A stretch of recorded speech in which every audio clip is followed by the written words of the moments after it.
Most people know El Mencho as the most wanted man in Mexico. Few people know his wife was the architect behind everything. Rosalinda González Valencia was born in 1963 in the remote village of El Naranjo, nestled in the hills of Michoacán. El Naranjo's economy revolved around avocado and mango farms, with families working the same land for generations.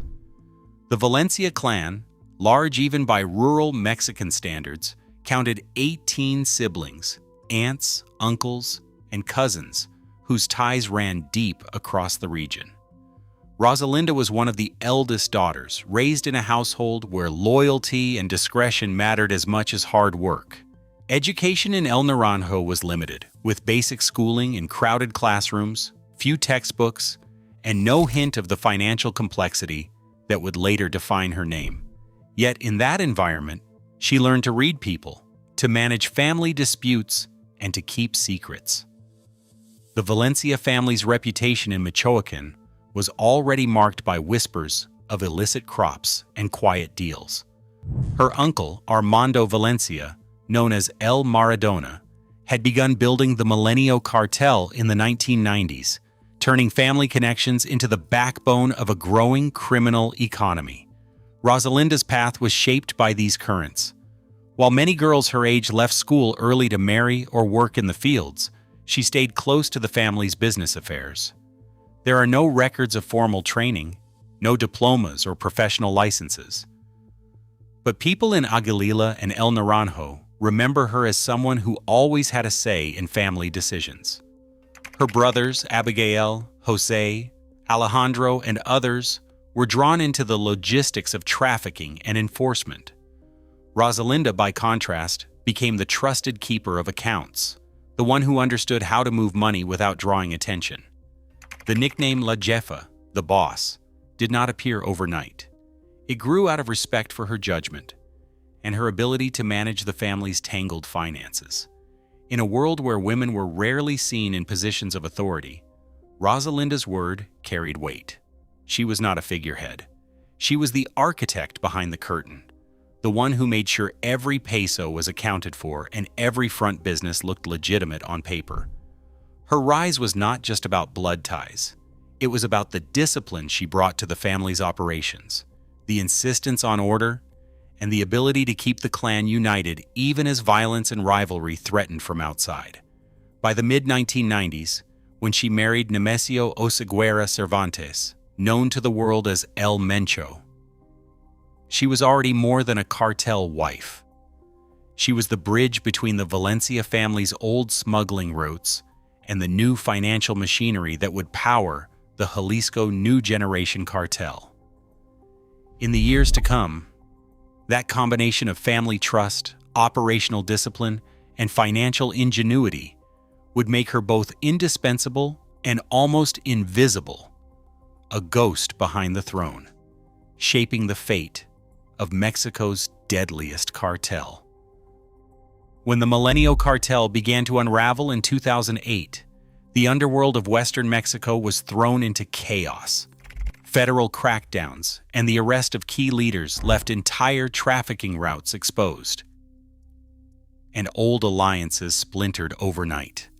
The sudden vacuum did not just threaten profits, it threatened the survival of anyone tied to the old order. In this moment of uncertainty, the Valencia family did not scatter. Instead, they regrouped, drawing on decades of hard-earned trust and a web of blood ties that stretched across Michoacán and Jalisco. Throughout 2008 and 2009, a series of clandestine meetings took place behind closed doors. These gatherings, held in remote ranches and quiet villas, brought together the surviving Milenio lieutenants, the Valencia brothers, and Nemesio Oseguera Cervantes, better known as El Mencho. But while El Mencho provided the muscle and a reputation for ruthless enforcement, it was Rosalinda who offered something the fractured network desperately needed: order. She mapped out how resources would be pooled, how safe houses would be managed, and how money would flow without attracting unwanted attention. Rosalinda's approach was methodical. She leaned on the Valencia clan's experience in moving money through legitimate agricultural fronts, ensuring that avocado and mango exports continued to generate clean invoices even as the stakes rose. Her brothers Abigail, Jose, and Alejandro handled logistics, moving shipments from Sinaloa to Jalisco, while Rosalinda coordinated the financial backbone. She tracked every peso, built redundancy into the laundering process, and demanded strict discipline from those around her. The nickname La Jefa was never just a nod to her seniority. In a world where most women were relegated to the margins, Rosalinda sat at the center of every operational discussion. She was both the keeper of the family's secrets and the architect of its future. Her authority was quiet but absolute. Even as El Mencho's name began to circulate in criminal circles as the new face of power, insiders knew that Rosalinda's signature appeared on every major decision involving logistics or finance.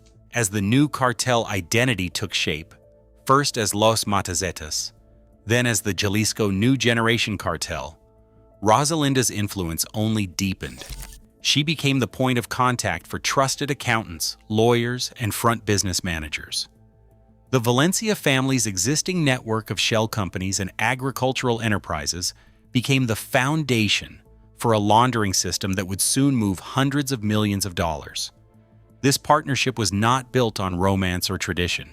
It was a calculated alliance, merging El Mencho's enforcement with Rosalinda's operational discipline. Together, they built a cartel that could withstand police raids, betrayals, and shifting alliances. But it was Rosalinda's insistence on structure, her ability to keep volatile personalities in line, and her mastery of financial camouflage that allowed CJNG not just to survive, but to expand. In the shadows of every public display of power, her hand was steady, guiding the organization from chaos to control. CJNG's financial machinery did not run on cash alone. It moved through a web of companies and transactions that Rosalinda González Valencia designed with the precision of an accountant and the caution of a fugitive. At the heart of her system were dozens of shell companies, some tucked away in the registries of Panama and Belize, others hidden in plain sight in Mexico's public records. These firms rarely produced anything real. On paper, they bought and sold avocados, mangoes, tequila, or construction materials. In reality, they served as conduits, layering dirty money until the trail blurred into legitimate commerce. The process started with placement. Drug proceeds, often in stacks of pesos or dollars, entered the banking system through agricultural export companies controlled by the Valencia clan. Invoices for fruit shipments were inflated, sometimes doubling the value of the actual cargo. Customs data from U.S. authorities revealed that declared avocado exports far exceeded what Michoacan's farms could possibly produce. The extra value on paper became a legal explanation for millions in deposits, even as the real product remained unchanged. From there, the money moved through layering. Funds bounced between offshore accounts in Panama, Belize, and occasionally Hong Kong, passing through nominee shareholders who had no visible ties to the cartel. Mortgage applications for luxury condos in Guadalajara and beach resorts in Puerto Vallarta listed shell companies as buyers. Property titles changed hands among relatives and associates, sometimes within days, making it nearly impossible for investigators to trace the true owner. In one instance, a single apartment changed names 5 times in a single month, each transfer backed by a new set of corporate documents. Integration completed the cycle. Cash from tequila exports, construction projects, and even cryptocurrency trades re-entered the Mexican economy as legitimate business revenue. Premium tequila brands, registered to nominee companies in Jalisco, shipped cases to Europe and North America. Sales spiked in tandem with CJNG's drug revenues, a dual stream that masked illicit profits with the gloss of international trade. Rosalinda's architecture was not just clever, it was resilient. Multiple layers of ownership, rapid asset transfers, and a mix of legitimate and phantom businesses made the system hard to dismantle. Every peso was accounted for somewhere, but the paper trail wound through so many hands that it became a maze. This was her true power, not in violence or public bravado, but in the quiet, relentless organization of a financial empire that could outlast any single arrest or raid. The Valencia family's greatest strength was also its most revealing trait: trust built on blood. Inside CJNG, nearly every key finance role was filled by a brother, cousin, or in-law. The group known as Los Quines, named for the family's nickname, handled not just the money, but the paperwork, company registrations, export licenses, real estate deeds, all signed or managed by relatives. This was not a loose alliance. It was a closed loop where the risks of betrayal seemed lower than in any partnership with outsiders. For years, this kinship scaffolding allowed Rosalinda to orchestrate a financial operation that could move millions without a whisper leaking beyond family walls. But the very thing that kept the network running smoothly also left a trail. Mexican and U.S. investigators found that dozens of business entities, car washes, avocado exporters, tequila brands, were registered to the same set of surnames: González Valencia, Oseguera, Cornelio. Public records from the Jalisco and Michoacan corporate registries listed family members as shareholders and directors, sometimes rotating names in and out as soon as authorities began to ask questions. The paper trail, once invisible in the chaos of cartel violence, grew easier to follow with every new business filing. Los Quines specialized in making illicit money look clean, but their methods required a public face. Rosalinda's brothers signed contracts, paid taxes, and attended notary appointments. The family's openness was a calculated risk, meant to project legitimacy and keep the authorities guessing. Yet it also meant that every invoice, every property deed, and every export manifest became a potential lead for investigators. As El Mencho disappeared deeper into hiding, Rosalinda and her kin became more visible. Their names appeared in court records, on tax filings, and in the databases of anti-money laundering units on both sides of the border. The trust that had once insulated the clan from infiltration now exposed them to a different threat: the slow, methodical work of financial investigators who did not need to break down doors. They only needed to follow the signatures. The family's unity, once its shield, was now the thread that could unravel everything. Before dawn on June 15, 2020, a convoy of unmarked vehicles crept along a dirt road outside Zapotlanejo, Jalisco. Months of surveillance had led authorities to a walled compound where encrypted phone traffic and suspicious bank deposits converged. Inside, Rosalinda González Valencia, La Jefa, kept to her routine. Surrounded by ledgers and digital devices, she was not hiding in the mountains or moving between safe houses like El Mencho. Her confidence in the strength of her financial network and the loyalty of her family kept her above ground. The operation unfolded with military precision. Federal police, the Attorney General's office, and DEA agents coordinated by radio as drones hovered overhead. At 3:15 a.m., tactical teams breached the compound's main gate. 2 armed guards fired back but were subdued within seconds. Rosalinda was found in a study lined with documents and laptops. She surrendered without resistance, her composure unbroken even as handcuffs snapped shut. Forensic teams moved in behind the arresting officers.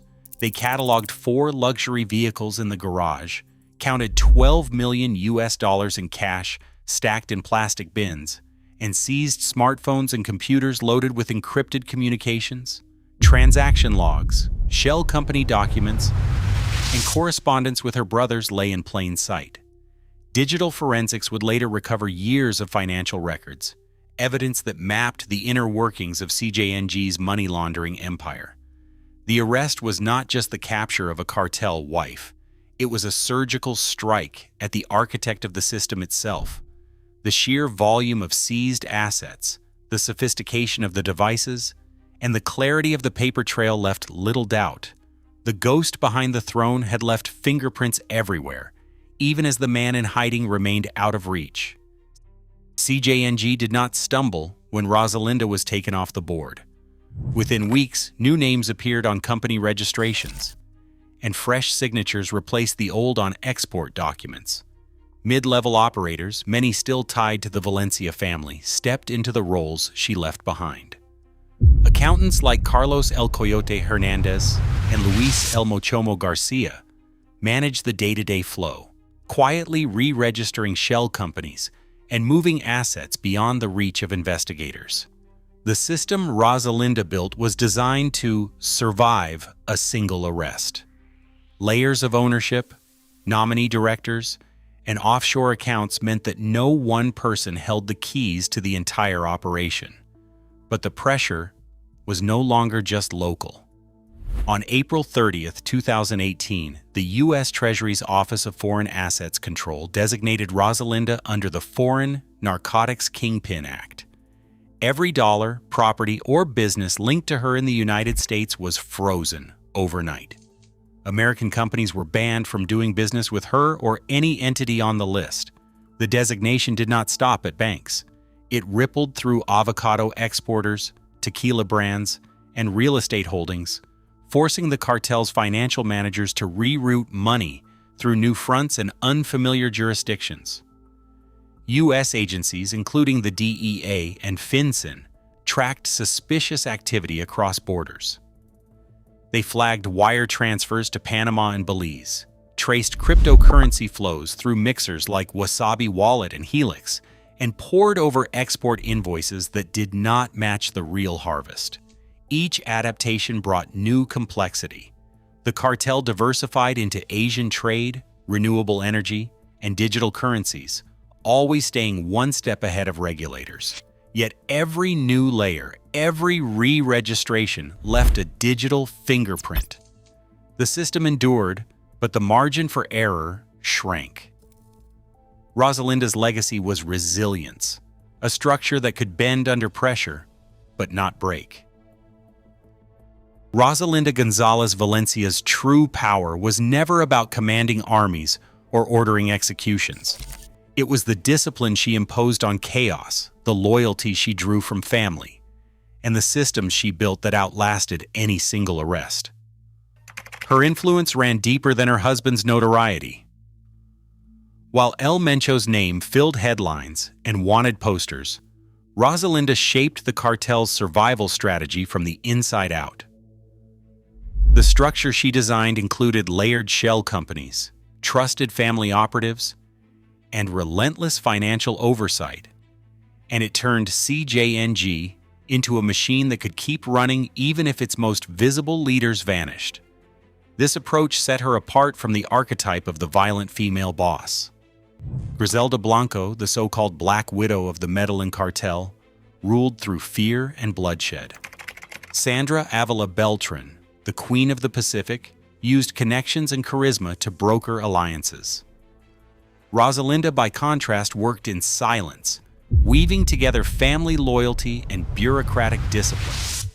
Scholars have pointed out that women like her often occupy the roles that make or break an organization, not on the battlefield, but in the back office where money and trust decide who endures. Intelligence analysts studying CJNG's resilience point to this hidden architecture as the real source of danger. The loyalty circuits Rosalinda established, brothers in finance, cousins in logistics, in-laws running legitimate fronts, reduced the risk of betrayal and kept the cartel's core intact. Even after her arrest, the system did not collapse. Mid-level managers simply stepped into her place, guided by the playbook she left behind. For El Mencho, this meant that his own survival depended less on personal force and more on the institutional muscle his wife had assembled. In the world of modern cartels, the most dangerous figure is often the one you never see. Power in the criminal underworld rarely looks like we expect. While the world chases the faces on wanted posters, it's the architects, those who build the systems, who endure. Today, as CJNG's financial machinery persists beyond its founders, the real threat is not who leads, but how invisible networks survive any fall. The question is, how many more ghosts rule from the shadows? Let me know your thoughts in the comments below.